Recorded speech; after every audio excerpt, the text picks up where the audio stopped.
what would your good friend or someone who supports you say about you? Is this helping you or is this harming you to think like that? So it's really an introspection point where we challenge longly held belief, because if we don't do that and we go straight into action, then we might just be stepping on out. It's the same thing, right? You're essentially repeating. Yeah. And reframing is not as anyhow used.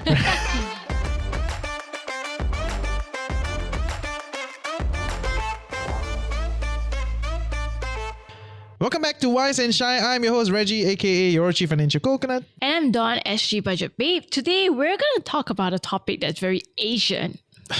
Very Asian. How for many of us here in this part of the world, we tend to play it down, play it small, and is that holding us back from success? And I think this really comes about because a lot of us are taught or cultivated to stay small, play small from a very young age. Really? To be quiet. Don't talk when the adults are talking. Hide your accomplishments. Don't I felt boast. triggered for a moment. I was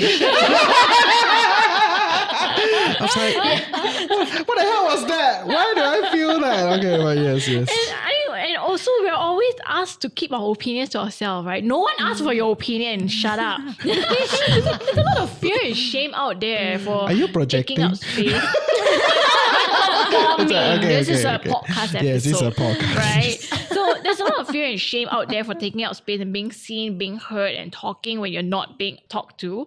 And I think for some of us who grow up with all of this, when we become adults, we go into our career, these limiting beliefs hold us back and they become our career kryptonite, or actually our kryptonite in every other way else. So the question is, how can we deal with this? How can we overcome? How can we think bigger, deeper as Singaporeans and step up our game? And to answer these questions, we have two lovely ladies on set, Sha-En, the happiness scientist, and Jaslyn, who has founded the Busy Woman Project. But do you guys want to make a quick introduction before we start? Hi everyone, my name is Sha-En. Yes, I'm known as the happiness scientist, and just to make it simple, it's using the science of positive psychology to inform practices that help people to be happier. And I'm Jaslyn, founder of the Busy Woman Project, a platform for busy women to connect with their purpose as well as their balance through mental, physical, and financial health. Actually, Busy Women Project shouldn't have people that are like thinking small, right? Everybody that is like really busy shouldn't fundamentally, I can assume that they are all like high achievers or ambitious,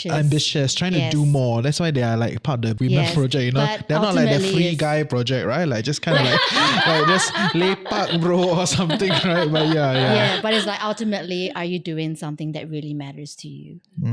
Or busy yet feeling unfulfilled. Okay, that's an interesting discussion. Yeah. So how would you like to take this today? So we should start by first defining what does playing it small mean. Oh, wow, this one very hard to define. Okay, but I think there's two levels to this thing, right? First, we are assuming that the person can do more than what they can, right? Or what they appear to. Yeah. So because that is a baseline assumption to this idea, right? You must first assume that the individual can do what they can potentially do more than what they are already doing, right? But have made a choice to do less. And by making a choice to do less, they are impeding on their maximum upside, right? So there are multiple tiers to this thing, right? Which makes it quite an interesting discussion, because who are you to tell me that I'm doing less, right? There are a lot of these kind of like tropes that will get thrown around. But yeah, what do you... Playing it small, I think the first impression that comes to my mind is the loss of potential, or not being able to reach your potential. We hear this a lot when we're young, right? There's so much more that you could do, right? There's this potential, but then like what Dawn was saying is that the messaging that we're getting maybe goes counter to that. Like, don't say this. Who gives you the right to talk like that? And so we're taught to withdraw that voice and thus find it really difficult to take up space. So like the opposite of small, big, right? It's like playing it big means you dare to dream, you dare to go out there and achieve the biggest thing that you want to do. But then the voice or the messaging that's planted in our internal psyche is don't do that. That's scary, like don't climb that one, you're going to fall down. So then when you think of that big thing, you immediately have this knee-jerk reaction. Oh yeah, I cannot. What if I fail? Right? And then you kind of go back into your shell and then you stop there. Yeah, I mean, that's the first impression I'm getting when I hear play it small. Play it small. Okay. When I hear it, I actually think of like the term that comes to mind is imposter syndrome. The piece around like you are doing the work and you have a track record of doing good work, yet when in a room, you still shun away from it and you still play it down. I think that's the first impression I got when I heard play it small. I think that's very interesting because a lot of people, I think at least among our listeners, a lot of them are high achievers, right? In whatever that they're doing, right? That's why they care about money and listen in every other week, okay? Because they got money, right? And as a simplified barometer of success in society today, you got money, you are quite successful, right? Yeah, unless it's a hereditary situation, then why are you listening to the podcast, right? That's a different discussion, But I do think a lot of people struggle from that imposter syndrome, right? Like, you're actually really good at what you do, but when you go to a place, you don't have to own it, right? You're a bit paiseh. You're not sure whether you chun or not, right? Like, maybe you are like a sheer luck type of person, right? So to be fair, luck does play a part in a lot of these kind of successes, but how much to allocate, right? In terms of the confidence, in terms of owning it and all that, I think that's a worthy discussion. And I think it's one that many of our corporate listeners can relate to as well. We've all been in those positions where we're like, I can do the job better than that guy. Or I can do that job better than that angmo or whatever colleague that you're not happy with, right? And you think that you're getting a more junior title, lower pay, because the company isn't recognizing that. But part of the problem could also be because we didn't communicate that.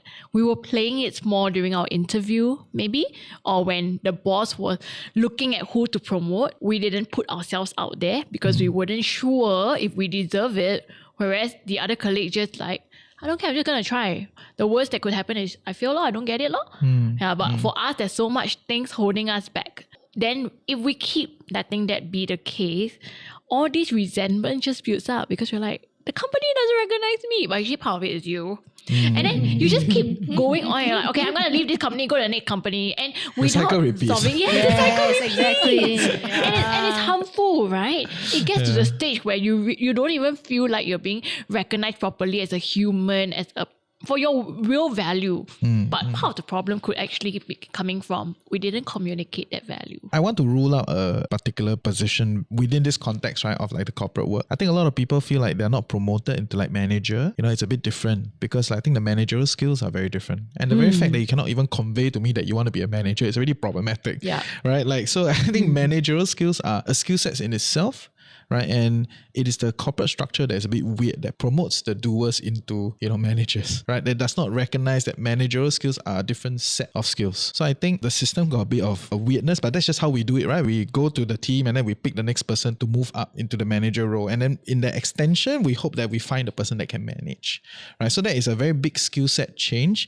I don't think that is a very valid idea. But when it comes to like senior executive, right? So it's like repeating the same role but at a higher volume or at a higher ticket size or whatever things you're doing. I think yes, that there's a lot of that type of things that's happening where I think a lot of us, we want it. Okay, deep down we want it, but we don't talk about it enough. So yeah, it is what it is. Yeah. And I think the imposter syndrome that Jazz mentioned plays a very big part. Because we feel like we're not good enough. But actually, why do we feel that? And our own expectations could perhaps be higher than what the job or the role really requires. So how do you then validate it in that sense? Because now it's about what is in your head and what's the reality, right? As with a lot of other things, right? So how do you then go about validating this like difference? Like how do you know whether you are really just blowing up the problem in your head and thinking like, oh, actually this is too much for me, as compared to, okay, this is really too much for you. Well, I feel like your CV and your 360 reviews are like potential data points to look at, right? Because often imposter syndrome, what happens is that actually there is a track record. And this person's actually putting in a lot of hard work. It's not like I'm just going to sit back and coast and then hoping that I get that position. It's not in chilling, that sense. Yes. So there is actually track record of successes or like work achievements. And it's about stepping into that potential, right? Because you never know until you fully step in. Yeah, but it's interesting. So I did my master's in the States. And one of the first things that they asked us to do was to tell a story, to introduce yourself of a time when you use a strengths. And I can tell you, I really struggled because you can look at my CV. It was pretty good at the time as a student, and even as a worker. But then I struggled. Like, got strength, meh? I really, really couldn't find it because it's not something that maybe came into my vocabulary very often. Nor was I told explicitly, like, hey, Sha-En, you're very good at that, right? And so I told the story, and I was like, oh my god, are they actually going to find any strength in my story? Because the team members were supposed to like identify the strengths. And then they said this and this and this and this. And I'm like, are you serious? You're talking about me? So like, learning to embrace that strength is also not easy if you have never heard it before. And so like imposter syndrome sometimes develops because yes, your CV can look really good and you can cognitively tell yourself, I have achieved all this, but is it internalized? Yeah, and I realized that I had not internalized the fact that, hey, I'm actually quite capable, right? I needed all these people to tell me. And even then, in the face of all their feedback, I was just like, no, like seriously, that's not me. Can you help me understand a little bit, how do I internalize this, right? Because it is a process, right? Whether is it collecting data set or whatever, like that. Especially sometimes, you for some reason you had a fluke, right? Like you have some success point, then you think like it's a fluke, it's a one time only, so you haven't accepted it, right? So how can you kind of help us understand like the process of internalizing it, that actually you are a good one, you sedap,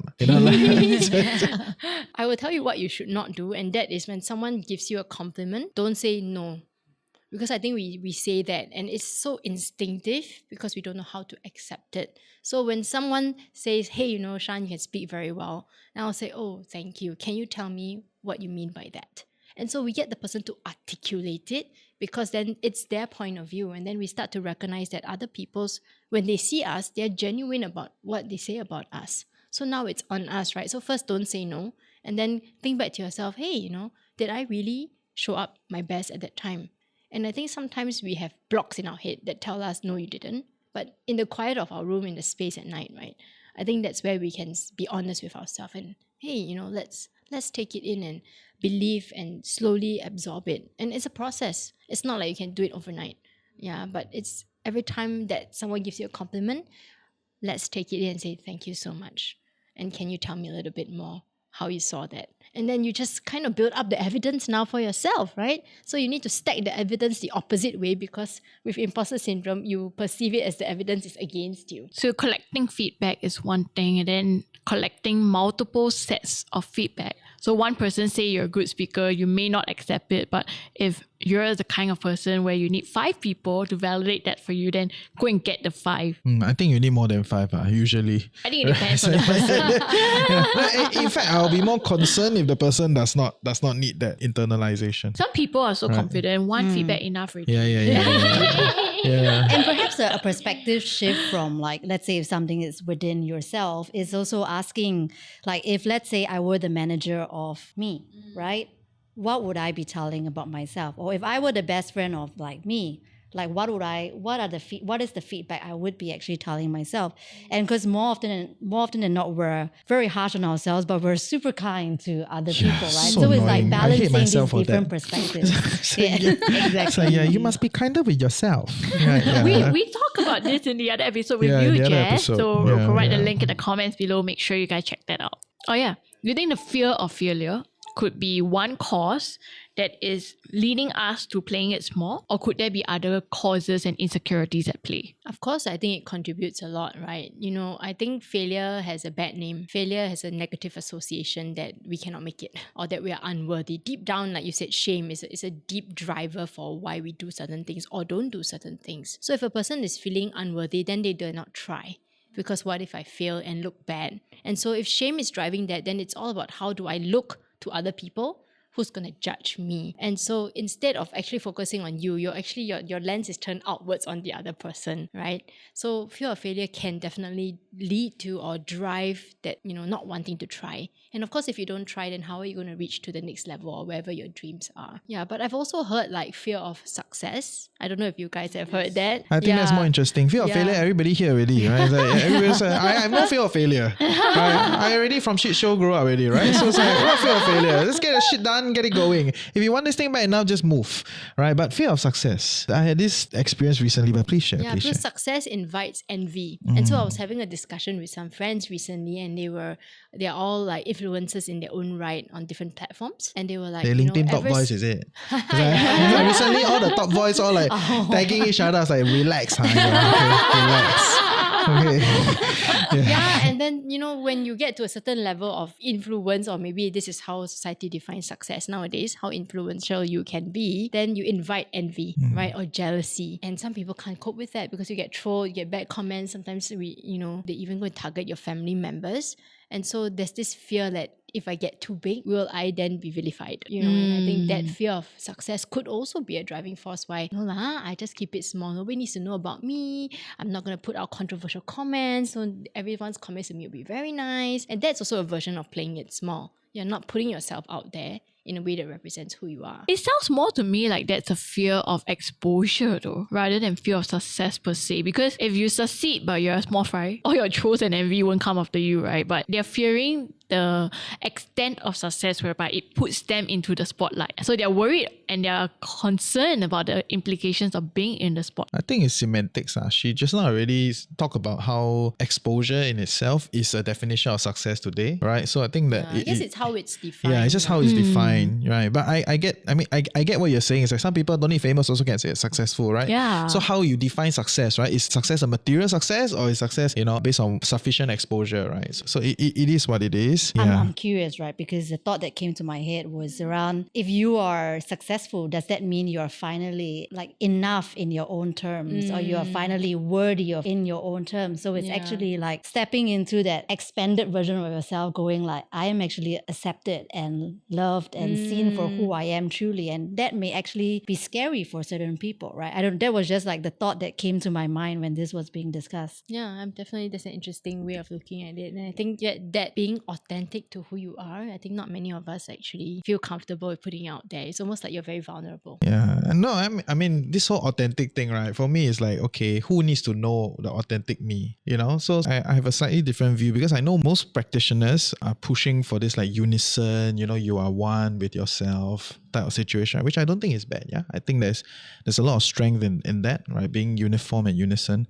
But how you display it to different people, right, can be a little bit more strategic. Right. So the fundamental difference is first you're fragmented and you're unsure. You didn't know that you're fragmented. Right. So you judge yourself, you break out different identity, blah, blah, blah. Right. So we go there. But the second case, which is where I think is a very different case where I'm cognizant and I'm unison about it, but I present myself differently in front of different people. And I think that is strategic and smart because you are pursuing a different set of goals with different situations. Like you go to a networking event, you cannot be like, you gotta be out there, right? You know what I mean, right? No one's gonna care about you, but I still want to be your friend. Yeah. Don't worry. Thank you, Jess. Thanks for accepting. But when we hang out, I'm very relaxed, right? Very chill, right? And when we're performing is one thing, but it does not fundamentally mean that I am a different me. I'm just presenting certain parts of me, a different side of me. And I think as much as it sounds very minimal in the difference, it is huge in how it represents, and how it manifests in you. I feel like at least that's how I think about it. Yeah. Why did I even bring that up? Yeah. You're talking about authenticity, that's why. Yeah, authenticity. Very triggering word. Because overly used. Yeah. A lot of these words, when they're overly used, I was like, what the hell are you talking about? This internet. A lot of things to say. Yeah. But I don't dispute the desire to be whole, the desire to be seen, right? The desire to be one. I don't dispute that. I think there's a lot of strength and power in that, and whatever word you use, like love, acceptance, whatever, it's all trying to say the same thing. Just be one with yourself, right? Accept it for what it is. But don't go around the internet and just be like, we gotta kind of have a little bit of a facade, of how you present to different people in different situations. At least that's kind of how I think about it. This idea of oversharing also, right? Because people say be vulnerable, then people just everything will come out Malayan. But then does that actually, who is it serving? Is it serving you or is it serving whoever's looking at you or judging you, right? And I think what you're talking about, Reggie, to me is wisdom. Learning to apply yourself in the right context.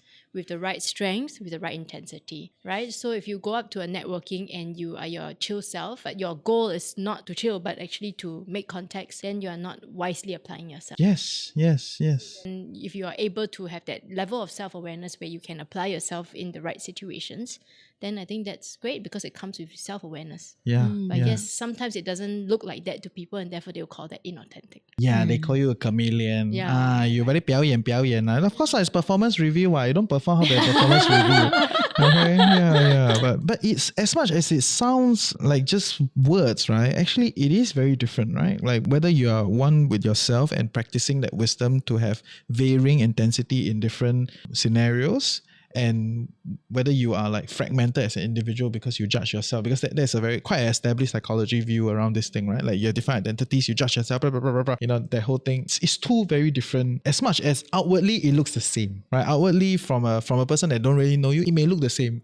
You know, like, wow, networking, you're like one kind. At home, you're like another kind. You know, but actually, at the back, it is very different. Is it what it is? Yeah, I mean, I'm hearing like actually you are taking a conscious approach towards how you show up to the world, right? So ultimately, you know who you are. You practice what you are preaching and your values, but then you choose to show up. You choose to show up in different circumstances in different ways. I think it's also recognizing that each of us are multifaceted individuals. And Of course, who is we not can't- multifaceted individual? Exactly. Yeah, So yeah. we can't always be everything in every situation. And we apply ourselves differently. But also realizing that when people use these harsh terms like, "Ayah, you faker, you hypocrite, you chameleon," it could actually be more of a reflection of themselves. Like, are you not recognizing that you have different parts of you? Are you telling me that you're going to come out in your singlet and shorts to a networking event and then you're going to tell me, this is my real self. I'm not the chameleon here. You are. Like, no. No, because I was like that,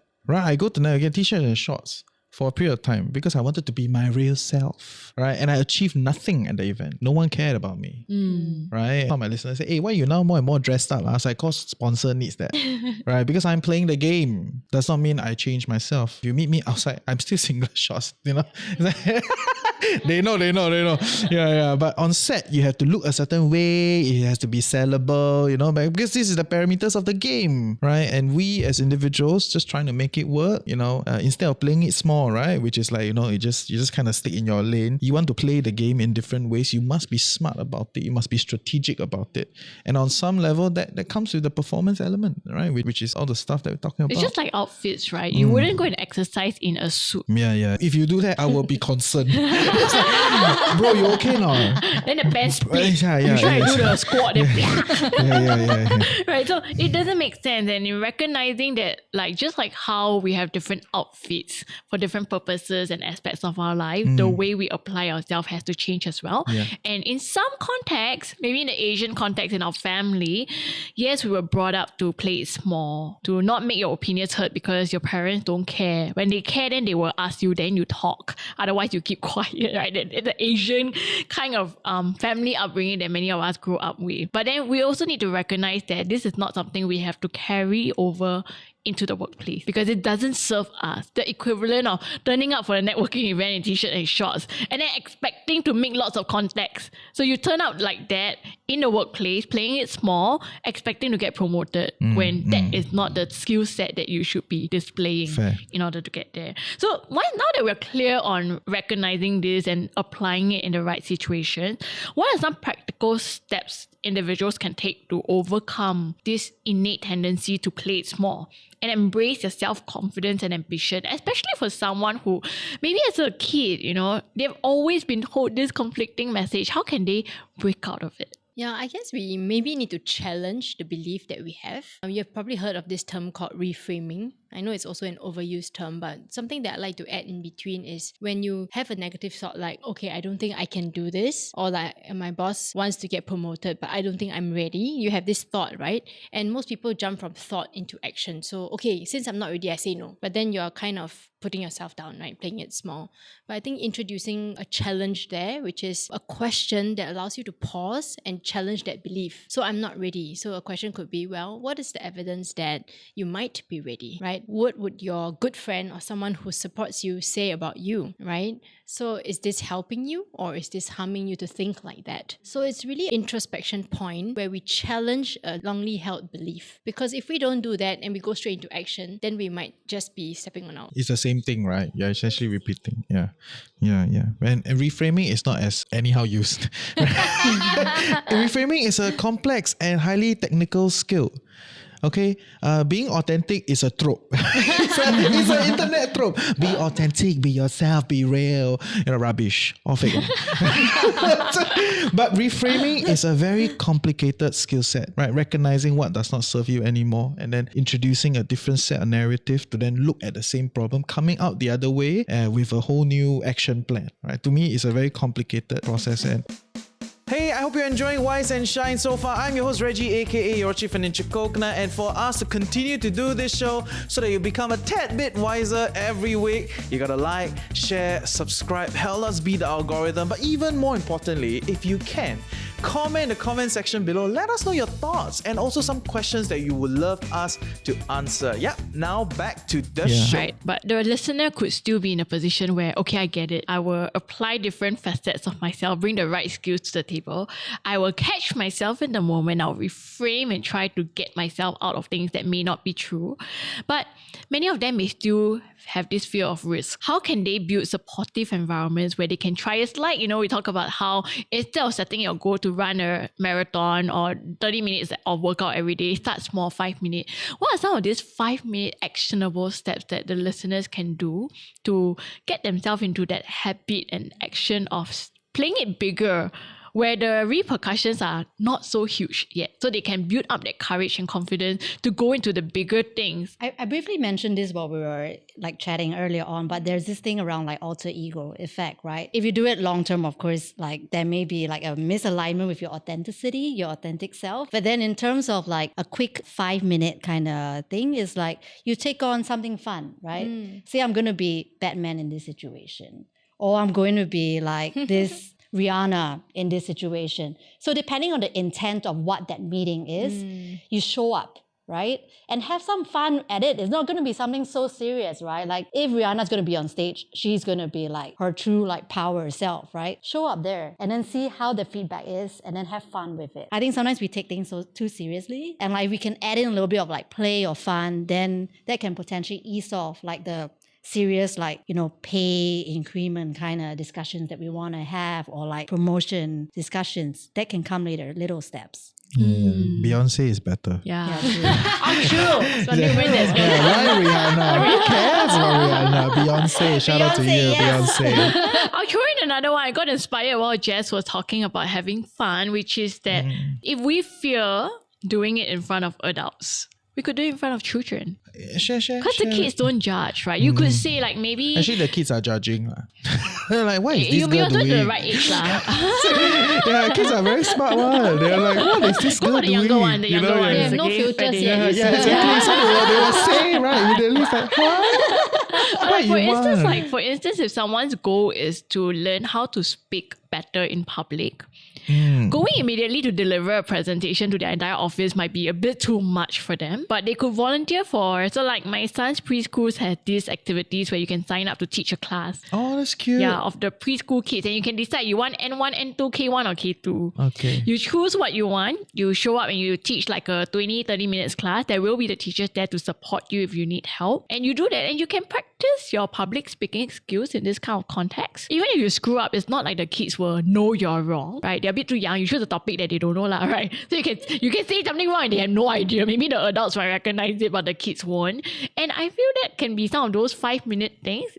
If fun is not always accessible, these are some other avenues that we can try. Or even things like volunteering at the local community center, helping the elderly, little stakes here and there that won't necessarily lead to long-term repercussions. And even if you fear, even if you get judged, nothing's going to come out of it. Yeah. Yeah. The kid will just judge you forever. It's remember last time the auntie No right? lah, they got short memories one. Yeah. No, but I do agree the low stakes environment, right? You want to recreate the same thing in a low stakes environment. It's how people, when they connect with new people, they can say all sorts of shit, right? That they might not tell their friends directly. You know what I mean? When you first go to an environment where you don't really know the people, especially that you will never come back to this place, You never see them again. Yeah, you never see them again.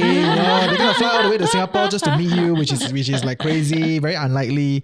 Then you will let more things out, right? Because it's very low stakes. It's nothing to lose, right? It's just gonna go, right? It's a great place to exercise that low stakes. Yeah, I heard one way of reframing.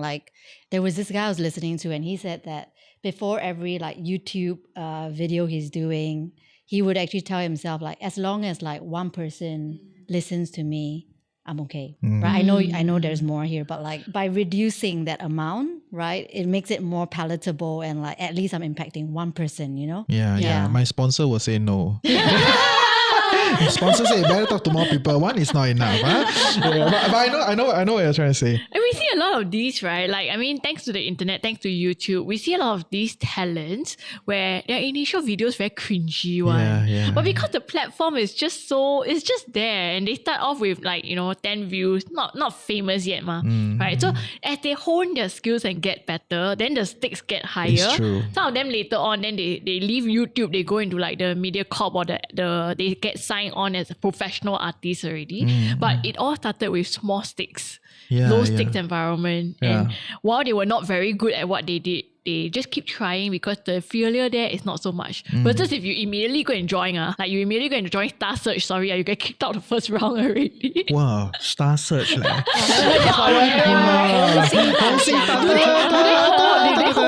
谢谢最佳主持人，谢谢10大红星啊 ，that's on me, okay? It's still around, okay, yeah. Thanks, you can vote for me, okay? No, but telephone number. Yeah. Hey, oh my God, telephone number 1800 right? Whatever. Wow, my goodness, we don't go there.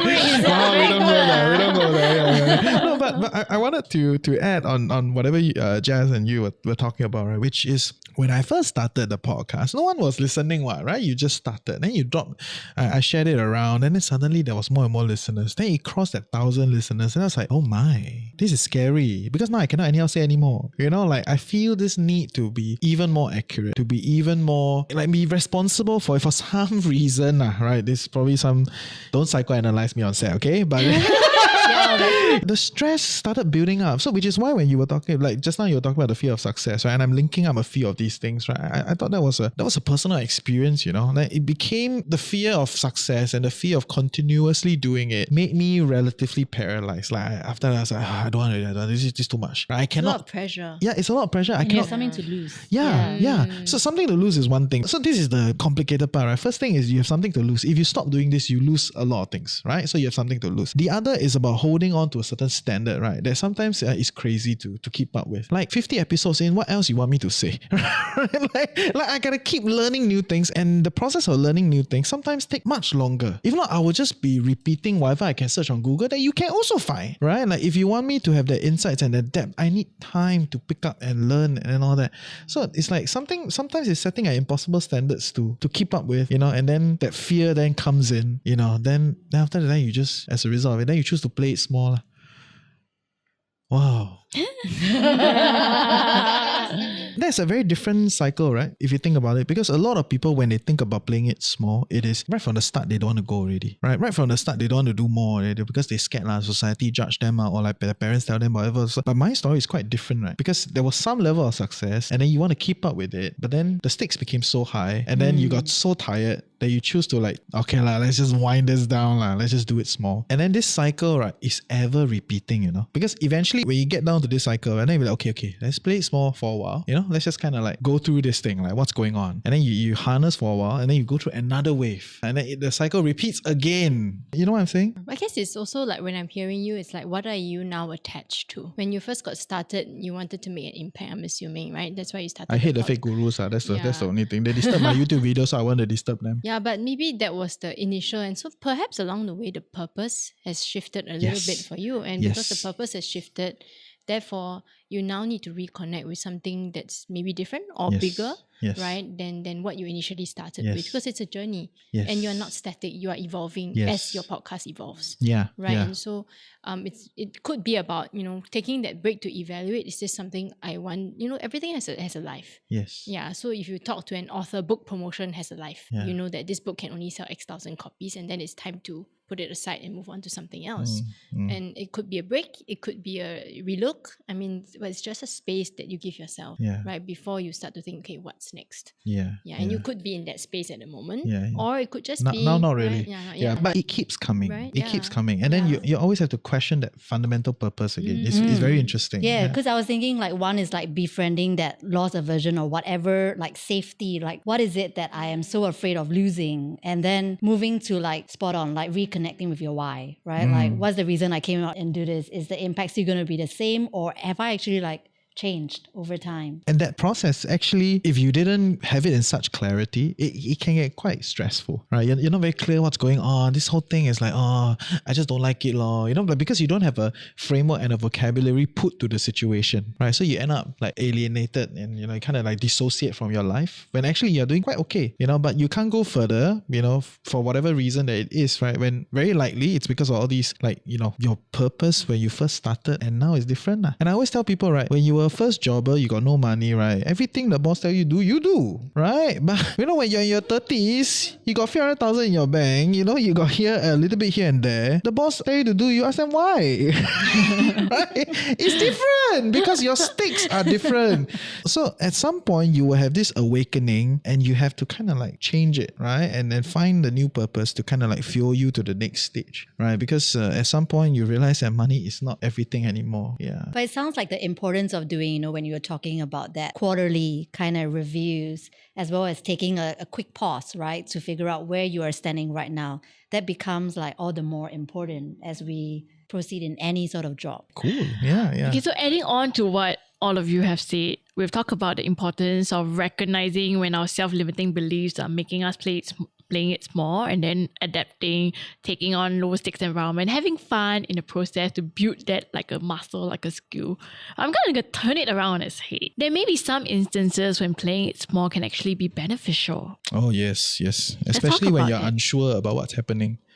Right? 千年老二, I don't know if you all understand this idea where if you're the only person that is ever lost, right, is number one. Because there's nobody to follow in There's front. no one ahead, Yeah, there's right? no one ahead. Right? If you're number 2, number 3, right, there's always someone ahead that's always showing you what's done, right? And then you just follow, which is why a lot of runners, swimmers, you know, a lot of athletes, right, they also go, you know, they try to follow the pack very closely. Only at the end, then they chong and complete the thing, right? And I think that you got it right? There's some situations where it is good to play small. Don't be too kekang, right? But whether what situation, this one is complicated. Yes. Right? Because it's a lot of nuance, and I think the nuance comes with a lot of experience because you must essentially know how to navigate this, right? And it gets quite chim. I don't have a very good answer for it. Yeah. Let's come up with some examples. Are there any scenarios that you guys can think of where playing it small could be good? It's such a balance because I'm trying to think about like previous experiences, like transitioning to a different industry, for example. And I know that I'm putting my effort to do the groundwork, like the little steps I'm doing every day, but where it would lead to, I'm not sure yet. So it's pretty much like trusting the process, but yet staying with the ambiguity, but yet committing to those little steps. Like that was what first came to my mind when we were talking about that topic. Yeah. Essentially, don't need to look too far, right? Step by step and trust the process. On some level, that is playing it small. Yeah, and also recognizing that I'm doing my best, I'm putting in the work, but maybe some things take time, right? But also knowing when to switch it up, right? So there's really a fine balance with that.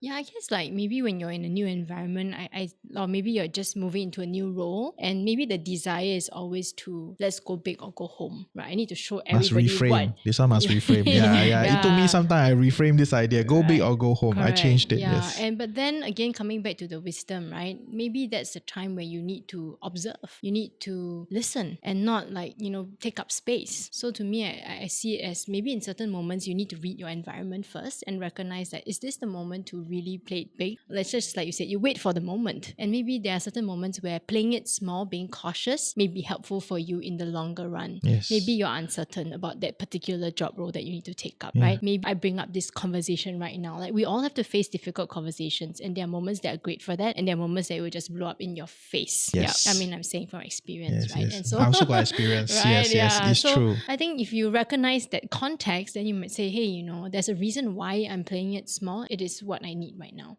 And sometimes you're just maybe mentally or emotionally just not in the right space, or even physically, and you're not ready to play it big. And that's okay. Yeah. You know, I don't think playing it big must be there at all times, because then we can also have the opposite effect. It's true. I totally, and I want to echo that because I think the internet is telling you to do everything big. The internet is telling you, just do it, be authentic, you know, do yourself, you know, tell the people. I was like, Back to that. Oh my goodness. When you bring into the context of the real world, when you have something you want to discuss with your partner that is complicated, that takes out a lot of energy, right? You better better don't just anyhow random day go in, you better read the room, make sure everything is sui, increase your chances because the stakes are very, very high, right? And then when the time is right, then you play it big. If not, you just cruise through and play it small. I don't think there's a problem with that. Yeah. Another one where you might want to play it small and it could actually work to your advantage is when you don't want what will come when you play it big. So like for instance, if you're in a role and that role, for instance, giving talks might not be in your job description, but you let it be known to your bosses and everyone in the team, then they're going to start asking you to do the first talk, the first workshop. And they're like, hey, she's good. Let's have her do the next one and the next and the next. And it's actually never even part of your job scope. But it gets added on to you because you've shown, you played it big and you showed everyone that she's very good at doing all this stuff. And we don't have a role per se to pay someone to do this task, but she's going to be the default person. I think sometimes playing it small, for me at least, comes in recognizing when if I go big, if I demonstrate my 100% here, I may then get thrown more responsibilities that I don't really need or have the bandwidth at this point. So that's when I'll be like, I can't, or I'm not the best person for this job. Can I introduce or recommend someone else instead? Interesting. No Or wonder, I think I'm not ready yet. I need more time. no wonder over time I keep thinking that, wow, this Dawn actually got a lot of things out of her sleeves. Just waiting for the Yeah, so moment. she's managing this. Actually, it's very smart, right? It's very smart to be able to manage this and not just show everything that you have right from the get-go. It is. Because if we show everything, we lose control. Right? I just had this discussion with one of my friends recently as well, which is where maybe it's a age thing or with time, we learn to recognize how much we need to apply to get a certain task done and how much it really takes out of us. But when we're in our 20s, we don't really know. So we're still discovering, we're learning, we're trying. So we say yes to everything, right? We go big, we show everything, show my whole hand, okay? But after a while, you learn to be a bit more strategic. I'm like, here I'm going to be a bit more, here I'm going to be a bit less, because doing so then gives me and retains me that control to protect my emotions, protect my time, my attention, because you actually don't know that I can do it. I'm not going to let you know, because once you know, you're going to start putting things on my plate. Yeah, I think that is something that everyone can practice also, especially if we go back to the previous episode where we were talking about being stressed. Maybe the solution is play it small. Then you won't be so stressed, because people don't expect you to be 100%. They only expect you to be 20. So you show up, you just be 50, right? You very chill, no stress, and they're like, whoa, good job! No, But 20% I will more. fire you. I expect you to be 100%. It's The not problem part of the is job. the problem is a lot of people end up expecting you to be 150%, right? So Yeah, but what it sounds like is really conscious self-management and management of like the stakeholders as well. Yeah, And clocking in the little wins and the buy-ins. yeah.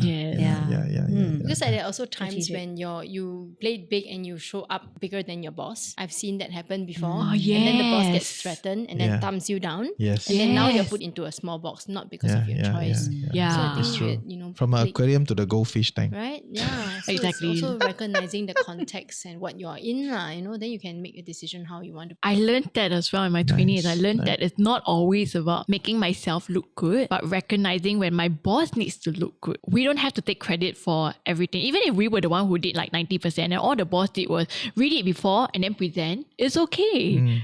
Just make it seem like it's 50-50, because at the end of the day, the real stakes is with the manager. That's the person who's going to promote me. And if I make that person look bad just to make myself look good, it's not going to be beneficial. I think that's a super good point that we almost forgot to bring up. Okay. That's good. I think we share a lot of good stuff, right? If y'all want to continue to follow some of them, like where can our audience get in touch with you? I hang out mostly on LinkedIn, so if you look for me, Sha-En Yeo, MAPP, you'll find me there. Nice.